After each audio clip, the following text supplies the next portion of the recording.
तो उपचुनाव में बीजेपी और सहयोगी दलों ने परचम लहराया है। 9 में से 6 सीट बीजेपी को मिली हैं और एक सहयोगी दल आरएलडी को। जीत का क्या फॉर्मूला था, कैसे बीजेपी जीती, बात करने के लिए उत्तर प्रदेश के उप मुख्यमंत्री केशव प्रसाद मौर्य जी हमारे साथ मौजूद हैं। बहुत स्वागत है सर आपका। केशव जी, पहले तो आप विनिंग फॉर्मूला बताइए, क्या विनिंग फॉर्मूला था? 6 सीट्स बीजेपी को मिली हैं, एक आपके सहयोगी दल आरएलडी को मिली है। भाजपा गठबंधन ने जहां उत्तर प्रदेश के उपचुनाव है उसमें 7 सीटें जीती है और समाजवादी पार्टी जो फर्जी पीडीए के नाम पर परिवार डेवलपमेंट एजेंसी चला रही थी वो हताशा के गर्त में डूब गए हैं। हमारा फार्मूला सच्चा, जो फर्जी पीडीए है हमारा असली पीडीए है। अगर मीरापुर से मिथिलेश पाल जी जीती हैं, अगर कुंदरकी से ठाकुर रामवीर सिंह जी जीते हैं, अगर गाजियाबाद से संजीव शर्मा जी जीते हैं, अगर खैर से हमारे वाल्मीकि सुरेंद्र वाल्मीकि जी जीते हैं, और अगर यहाँ हमारे कटेहरी से धर्मराज निषाद जी जीते हैं, अगर फूलपुर से प्रवीण पटेल जी जीते हैं, मझवा से सुष्मिता मौर्य जी जीती हैं, तो भारतीय जनता पार्टी में ही असली पीडीए है। उनका तो फर्जी पीडीए है। वो फर्जी पीडीए के नाम पे लोकसभा में लोगों को गुमराह किए और गुमराह करके वोट ले लिए। लेकिन माननीय प्रधानमंत्री श्री नरेंद्र मोदी जी के एक हैं तो सेफ हैं। माननीय मुख्यमंत्री योगी जी और भारतीय जनता पार्टी संगठन नेतृत्व ने मिल करके, जैसे एक रथ के 2 पहिए होते हैं, वैसे मिल करके चुनाव को लड़ा और यह ऐतिहासिक विजय है। समाजवादी पार्टी जो 27 का सत्ताधीश बनने का सपना देख रही थी, उनका सपना मिट्टी में मिल गया, चकनाचूर हो। देखिए, अलीगढ़, खैर, गाजियाबाद जैसी सीट्स आपकी हमेशा से मजबूत रही हैं, लेकिन कुंदरकी और कटेहरी की जीत काफ़ी सालों बाद वहाँ बीजेपी का जीतना, और अगर आप वहाँ का कास्ट डायनेमिक्स देखें कि कुछ ऐसे फैक्टर्स हैं जो बीजेपी के अगेंस्ट काम करते थे। आप चीज़ें ध्यान में रखना चाहिए कि चाहे मुसलमान हो चाहे यादव हो, वो समाजवादी पार्टी का बंधुआ मजदूर नहीं है। उसको सच्चाई समझ में आ रही है कि भारतीय जनता पार्टी तो हमारी सच्चे मन से सेवा कर रही है, देश का विकास कर रही है, सुरक्षा दे रही है, कोई दंगा फसाद नहीं हो रहा है। हर मुसलमान दंगाई नहीं है और हर मुसलमान सपाई नहीं है। हर गुंडा, अपराधी, माफिया सपा में जरूर है, लेकिन हर समाज का, चाहे वह यदुवंशी हो चाहे वह इस्लामपंथी हो, वह सबके सब जिनको ये अपना वोट बैंक समझते थे, वह वोटर किसी भी अवस्था में सपा के साथ 2024 में गया। और श्री अखिलेश यादव जी पीडीए की बात करते हैं। श्री प्रधानमंत्री माननीय नरेंद्र मोदी जी पीडीए के नहीं हैं, वो पिछड़ी जाति के नहीं हैं। उनको प्रधानमंत्री बनने से रोकने के लिए इन्होंने 2019 में बसपा से गठबंधन किया और 2024 में कांग्रेस से गठबंधन किया।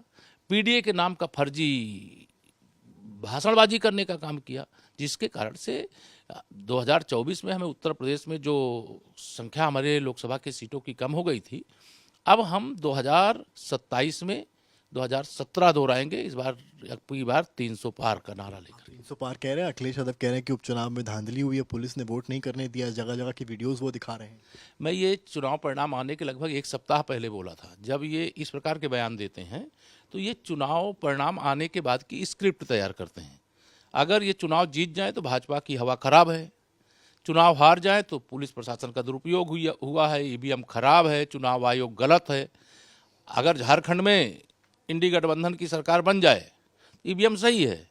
महाराष्ट्र में एनडीए गठबंधन जो हमारा महायुति है उसकी सरकार बन जाए तो खराब है। यूपी में सपा हार जाए तो सब गलत है। भाजपा जीत जाए तो ये जो इनकी सोच है, इस सोच को जनता ने करारा जवाब दिया। कह रहे हैं कि ईवीएम हटा ही देना चाहिए, बैलेट से चुनाव होना चाहिए। डिम्पल यादव भी यही कह रही है, अखिलेश यादव भी।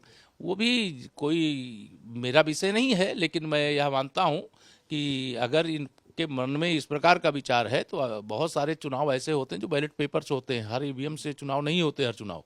और जो भी चुनाव होते हैं जहाँ सपा को हार का सामना करना पड़ता है, हारना पड़ता है, भाजपा जहाँ जीतना है वो जीतती है। और मेरा अपना मानना है कि 2027 में बहुत बड़ी विजय भारतीय जनता पार्टी गठबंधन। कुछ जगह जहां पुलिस कर्मियों को सस्पेंड किया गया, वहां को लेकर डिम्पल यादव ने कहा कि लीपा पोती सस्पेंशन से कुछ नहीं होगा। देखिए, चुनाव आयोग के आदेश के क्रम में जो कार्रवाई होनी चाहिए वो हुई है।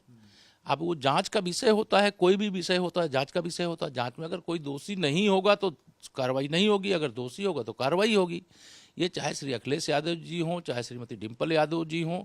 मैं पूछना चाहता हूं, श्री अखिलेश जी बताओ, जब 2012 में आप मुख्यमंत्री बने थे और कन्नौज की लोकसभा सीट छोड़े थे, तो श्रीमती डिम्पल यादव जी के विरुद्ध विपक्षी प्रत्याशियों के पर्चे क्यों खारिज करवाए थे? इसका जवाब 2014 के लोकसभा चुनाव के बाद कई उपचुनाव हुए थे, हम लोग विधायक थे, सांसद बने थे, और उस उपचुनाव में क्या गुंडागर्दी किया था, अपना इतिहास भूल जाओगे, हम भूलने देंगे? अरे समाजवादी पार्टी बहुत राजनीति करने लायक पार्टी नहीं है, इनको तो कारागार में बंद करने वाली पार्टी है।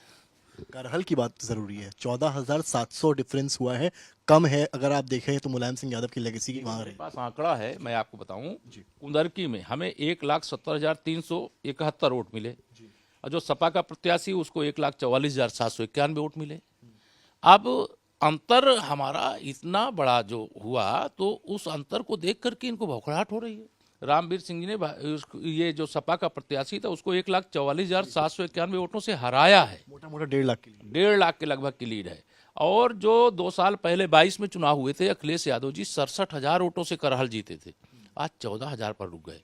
इसीलिए कल मैंने कहा था कि कटहरी में भी कमल खिल गया है, और करहल में भी कमल खिलेगा, सीसामऊ में भी खिलेगा, ये 2027 में खिलेगा। बैकवर्ड के एक बड़े नेता भी यूपी में हैं, मायावती का वोट कई सीट्स पर जमानत जब्त हो गई है, कैसे देख रहे हैं बसपा भविष्य? देखिए, हम तो एक ही देख रहे हैं, 100 में 60 हमारा है, 40 में बंटवारा है, बंटवारे में भी हमारा है। वो लोग जातिवाद तुष्टीकरण की राजनीति करते हैं, हम सबका साथ सबका विकास, एक हैं तो सेफ हैं, माननीय प्रधानमंत्री जी के इस महामंत्र को धारण करते हैं। संभल में इस तरह से वहाँ आज पत्थरबाजी हुई है, एक ऑर्डर आया कोर्ट का वहाँ सर्वे को लेकर मस्जिद में, विष्णु शंकर जैन जो हिंदू पक्ष के वकील, उनका कहना है कि मंदिर प्राचीन रहा है वहाँ पर, आज जब सर्वे करने टीम पहुंची तो वहाँ पत्थरबाजी हुई। विष्णु शंकर जैन जी नहीं कह रहे हैं, अदालत में उन्होंने मुकदमा किया, अदालत ने उसका कमीशन करने का आदेश दिया है, उसमें किसी को अड़चन नहीं डालनी चाहिए।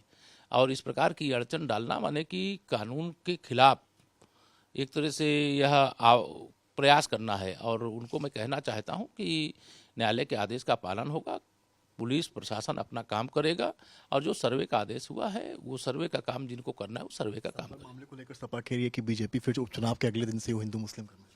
ये समाजवादी पार्टी का चरित्र ही है, मतलब न्यायालय के आदेश को ना मानो, ये समाजवादी पार्टी का चरित्र है। संविधान को कुचल दो, ये समाजवादी पार्टी का चरित्र है। पिछड़े के नाम पे वोट लो, लेकिन एक जाति को छोड़ करके बाकी जातियों को दमन कर दो, ये समाजवादी पार्टी का चरित्र है। अगर कोई दलित की बेटी कह दे हम भाजपा को वोट देंगे, तो इनका गुंडा उसकी हत्या कर दे और उसके साथ सामूहिक दुष्कर्म की घटना करे, ये इनका चरित्र है।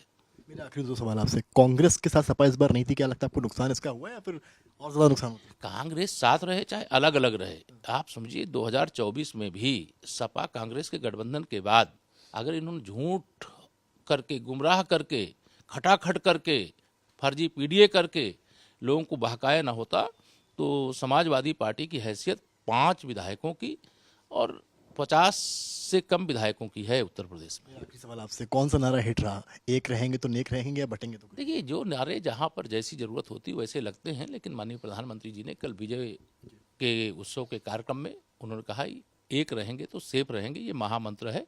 पूरे देश के एक एक कार्यकर्ता ने उसको महामंत्र मान करके आगे बढ़ने का। बहुत शुक्रिया बात करने के लिए। तैमूर से उप मुख्यमंत्री साफ कहा है, एक रहेंगे तो नेक रहेंगे नारा हिट भी रहा, और कहीं ना कहीं बीजेपी के लिए एक विनिंग फॉर्मूला भी। कैमरामैन रोहित के साथ समर्थ श्रीवास्तव, लखनऊ, आज तक।